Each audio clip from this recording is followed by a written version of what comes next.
Hello বন্ধুরা, hi guys. আজকে আমি বানাবো ব্রয়লার মাংসের তরকারি। চলেন দেখবেন কীরকম বানাই। আলুটা অল্প ভেজে নেই।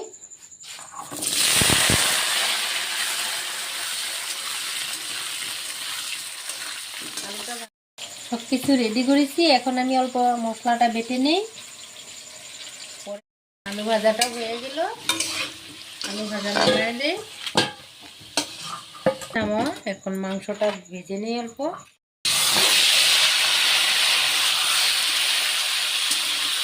মাংসটা অল্প ভালো করে ভেজে তারপরে আমি একসাথে সম্বার দেবো। হয়ে গেল, এখানে এটা উঠিয়ে দেবো, তারপরে সম্বার দিব। মাংসটা ভাজা হইলো, আলু ভাজা। এখানে মশলা রেডি করলাম, এখানে আমি বসাবো।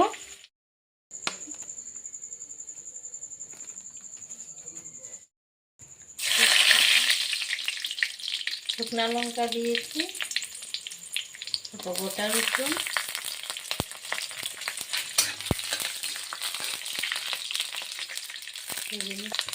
পেঁয়াজ কুচি,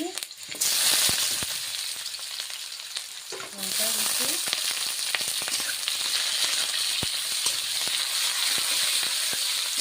হয়ে গেছে। এখন আমি মাংস আলুটা দিয়ে দেই। ভাজা ভাজা হয়ে গেছে। এটা সব কিছু মশলা দিতে লাগবে। লবণ 1 চামচ, আর অল্প কিছু দিতে লাগবে। কাঁচা লঙ্কা 1 চামচ, জিরা বাটা, আদা বাটা। এটা করে নাড়তে লাগবে মাংসটা অল্পটা।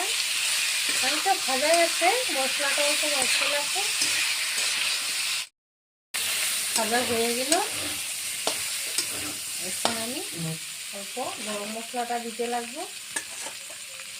গরম মশলা দিয়ে অল্প হালকা সিদ্ধ হয়ে যাচ্ছে।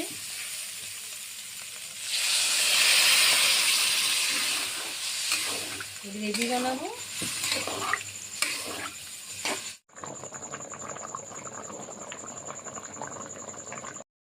হয়ে গেছে তরকারিটা। অল্প তরকারিটা খাইয়ে দেখি মাংসটা কিরকম হয়েছে।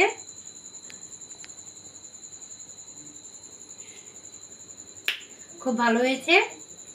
যদি আপনারা বানানোটা দেখে ভালো লেগেছে, লাইক করেন, শেয়ার করেন, সাবস্ক্রাইব করেন আর কমেন্টও করবেন। আজকের জন্য এখানে আসি।